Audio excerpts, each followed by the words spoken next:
Okay, we have finished our Kindle, but before we can publish it, we must get the print edition ready. If you're not going to have a print edition, then you can just skip this step. The reason we do the print text before the cover is because we must know how many pages are in the book before we can create the cover. The size of the cover template is determined by the page count. I use MS Publisher 2013 to lay out my book text, but this is not a course on how to use Publisher. And since you will likely use some other program like InDesign or a free program like Scribus, I will not go into the details of Publisher. I will merely tell you what is common to any program. I have already laid out my text. I recommend looking at 10 to 20 books you have on your shelf to see how they are laid out, get a better idea how you want your book to look.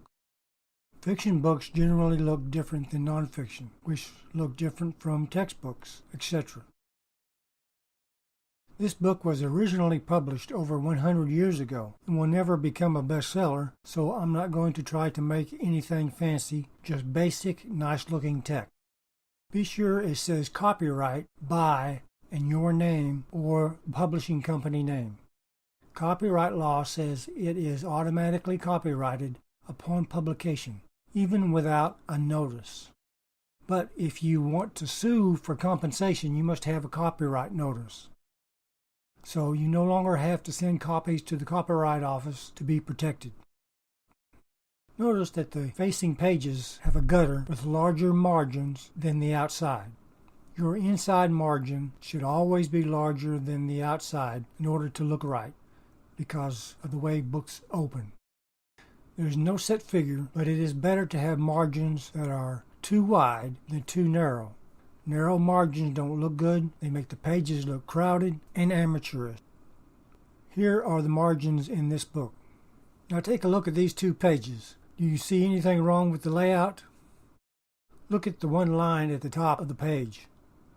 Sometimes it cannot be prevented, but it should be prevented whenever possible. Look at the left page. See the one word at the end of the paragraph? I'm going to compress the space on that last line by 1%, and it will put that word up on the other line.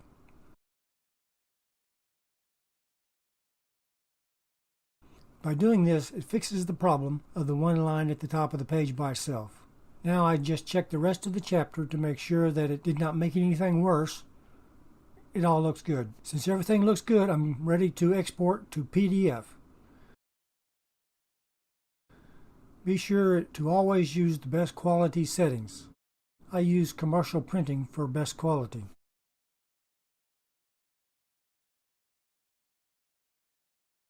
Open the document and check to be sure that the PDF shows one page on top of the other, or one page after the other. You don't want a PDF that has facing pages. Even though the print book will have facing pages, it must be one page at a time to be accepted by the printer and print correctly.